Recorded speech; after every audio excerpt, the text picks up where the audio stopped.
జన్మ పాపి అని చెప్తూ ఉంటాం. మనిషి జన్మత పాపి కాదు. మనకు పుట్టిన బిడ్డల్లో కూడా ఇప్పుడే పుట్టిన బిడ్డల గురించి మనం ఆలోచిస్తే ఆత్మ పరిశుద్ధమైంది. శరీరంలో ఎలాంటి స్వభావం ఉంది? పాప స్వభావం. అది వెంటనే బయటికి రాదు. మేలు కీడులు వివేచింపగల జ్ఞానేంద్రియములు కలిగినప్పుడు మాత్రమే అది బయటికి వస్తుంది. కాబట్టి ప్రియులను ఒకసారి ఆలోచింది. ముటింపటి ప్రవర్తన విషయంలో మోసకరమైన దురాశల వల్ల చెడిపోయిన మీ ప్రాచీన స్వభావమును మీరు వదులుకుని మీ చిత్తవృత్తి యందు నూతన పరచబడిన వారే నీతియు యథార్థమైన భక్తి గలవారే దేవుని పోలికలో సృజించబడిన నవీన స్వభావమును ధరించుకోవాలి. దేవుని పోలికలో సృజించబడిన నవీన స్వభావమునే ధరించుకోవలసిన అవసరం ఉంది. కాబట్టి ప్రియులను ఒకసారి ఆలోచించి ఆఖరికి ఒక మాట చెప్తున్నా. పౌలు గారు కొరింథీ రోమాపత్రిక 12:1-2 పౌలు గారు రాశారు. రోమాపత్రిక 12:1-2. కాబట్టి సహోదరులారా, పరిశుద్ధమును దేవునికి అనుకూలమునైన సజీవ యాగముగా మీ శరీరములను ఆయనకు సమర్పించుకునుడని దేవుని వాత్సల్యమును బట్టి మిమ్మల్ని బ్రతిమలాడుకొనుతున్నాను. ఇట్టి సేవ మీకు యుక్తమైనది.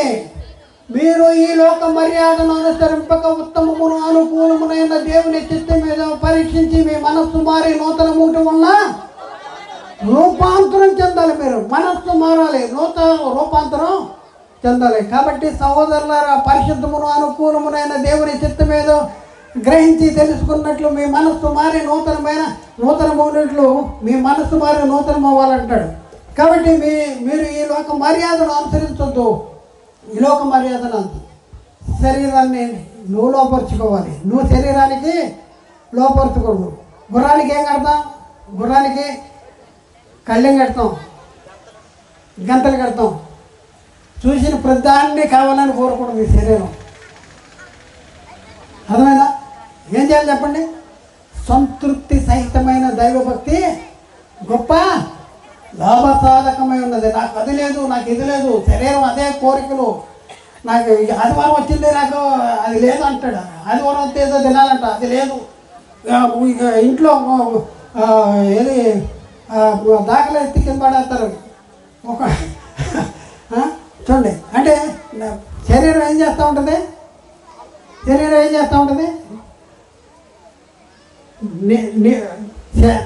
శరీరంలో ఆత్మ ఉన్నంత వరకే శరీరానికి అన్నీ సమృద్ధిగా. శరీరంలోంచి ఆత్మ వెళ్ళిపోయింది అనుకోండి, బ్యాంకులోనే ఉండి శవానికంటే ఎవరన్నా ఇస్తారా? ఆలోచించి. అందుకని బతికున్నప్పుడే మనము అనే ఆత్మ శరీరం ఉండగానే ఈ శరీరము ఈ ఆత్మను లోపరుచుకొని దాని కోరికలు తీర్చుకోవడానికి ప్రయత్నం చేస్తుంది. ఆ కోరికలు తీర్చుకునే ప్రయత్నంలో నువ్వు అనే ఆత్మ దేవునికి వ్యతిరేకమైనటువంటి కార్యాలు జరిగిస్తూ ఉంటావు. బలహీనమైపోద్ది.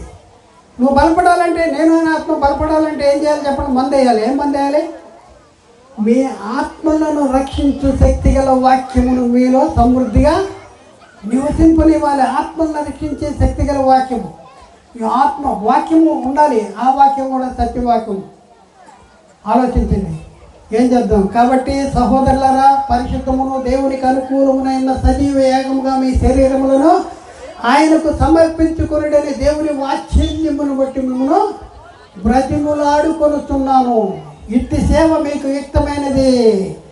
మీరు ఈ లోక మర్యాదను అనుసరింపక ఉత్తమమును అనుకూలమునైన దేవుని చిత్తం మీద పరీక్షించి మీ మనస్సు మారి నూతన మూట ఉన్న రూపాంతరం, గొంగళ పురుగుగా ఉన్న ఆ పురుగు రూపాంతరం చెందుతుంది.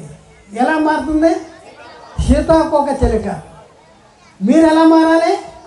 మీ ప్రాచీన స్వభావము దాని క్రియలతో కూడా పరిస్థితించి నూతన పరచబడుతున్న నవీన స్వభావాన్ని ధరించుకోవాలి. దేవుని పోలికలో సృజించబడిన నవీన స్వభావాన్ని ధరించుకోవాలి. అలా మీరు ఉండాలంటే, నువ్వు అనే ఆత్మ ఉండాలంటే నీ శరీరాన్ని నీ ఆత్మ స్వాధీనంలో ఉంచుకోవాలి.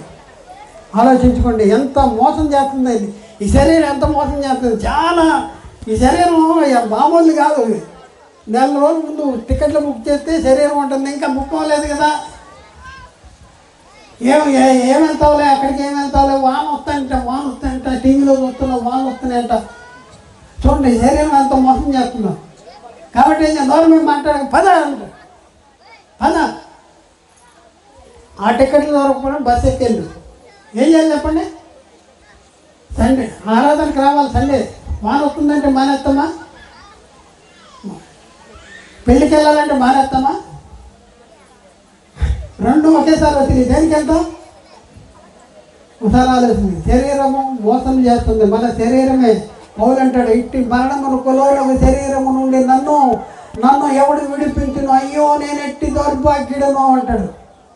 ఆత్మ చేత శరీర క్రియలను చంపిన ఎడల నువ్వు జీవిస్తావు. నీవు నీ ఆత్మ పరిశుద్ధమైనది. ఈ ఆత్మ పాప స్వభావము లేదు.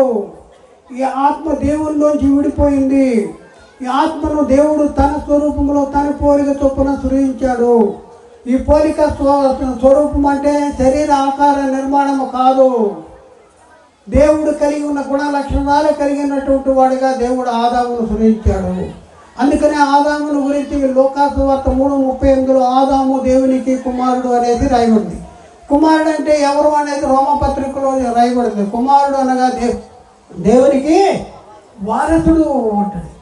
నువ్వు దేవుని కుమారుడిగా, దేవుని వారసుడుగా, పరలోక పౌరసత్వం కలిగిన వాడిగా, దేవుని ఇంటి వాడిగా, దేవుని కుటుంబ సభ్యుడిగా నువ్వు జీవించాలంటే ఏం చేయాలి? దేవుడు నీకు అమర్చిన ఈ శరీరాన్ని ఏం చేయాలి? లోపరుచుకోవాలి. ఎప్పుడు? ఆత్మ చేత వాక్యం ఉండాలి. క్రీస్తు వాక్యాన్ని మీలో సమృద్ధిగా నివసింపనీయాలి. అలా చేద్దామా? తీర్మానం చేసుకోవాలి. మనం మన శరీరాన్ని మనం ఎలా నడుపుకోవాలి అనేది, నేను నా ఆత్మగా ఉన్న మనం ఈ శరీరాన్ని ఎలా నడుపుకోవాలని మనం ఒక తీర్మానం చేసుకుందాం. దేవుడు మాట్లాడిన ప్రతి మాట ప్రతి ఒక్క హృదయంలో నీరుగట్టి ఫలింపు చేయగాక. ఆమేన్. అందరికీ వందనాలు. దేవునికి స్తోత్రాలు.